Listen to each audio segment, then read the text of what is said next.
It's about a $10 difference when looking at retail prices. The DeathAdder has been replaced by the Viper, has it? I'm RioGion and welcome to the channel.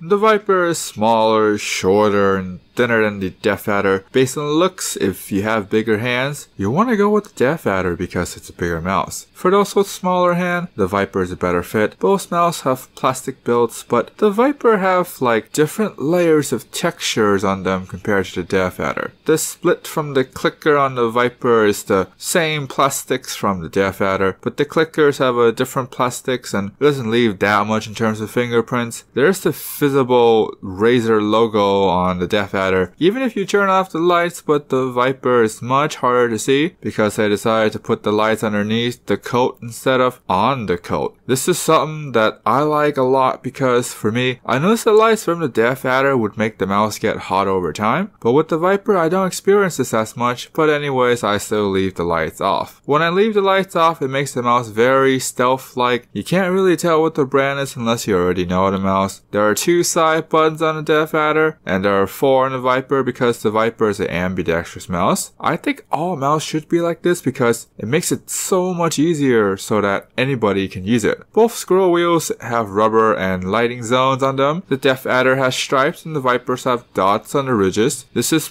probably something no one would notice, but I figured I'd point out this particular quirk and feature.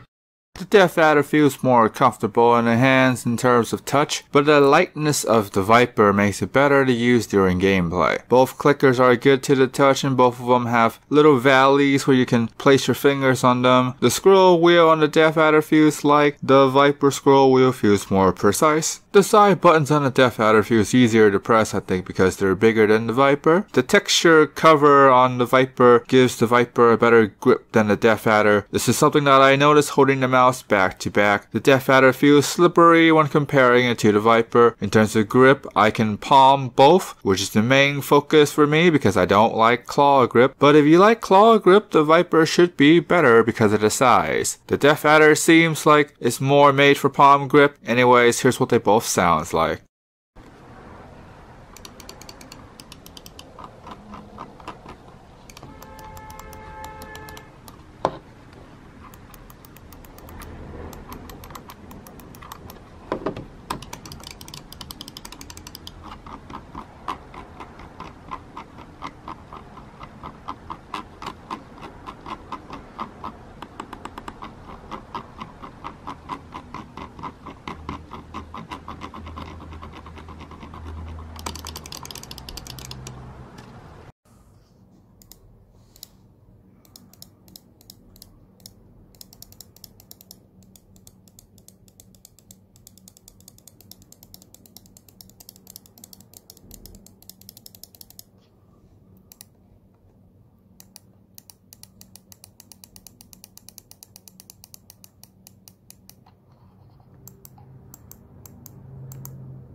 So I spent a week with both and personally I like the Viper more because it's more accurate. I feel more in control when I use the Viper, when I use the DeathAdder. It feels like I'm along for the ride and being in the captain's seat. The accuracy of the Viper is something I haven't seen in any other mouse as of this video. It's kinda hard to describe it, but when I use the Viper, I know that the mistakes that I made are on my own. Instead of mistakes that are made out of the mouse and I need to make changes to the settings to get the mouse to do the things that I wanted to do. I think it has something to do with the weight perhaps. The Viper is the lightest mouse that I use so far. It gives me the most control when I use it. Aiming has never been this good for me, so I really enjoy using this mouse to play FPS games. The DeathAdder is great. I'm sure the DeathAdder would be able to smoke most of the gaming mouse in the market. I think this is true because the DeathAdder remains as one of the most popular mouse in the market. I used to really like the DeathAdder, but after using the Viper, my feelings change because the Viper overall is a better mouse than the DeathAdder because it gives me more confidence when I'm using it. Hopefully this video helps. It's not a wrong move to go with either mouse because both are great. Let me know what you guys think. If you're new, comment, like, thumbs up, click the bell, and subscribe for more content. You guys stay awesome.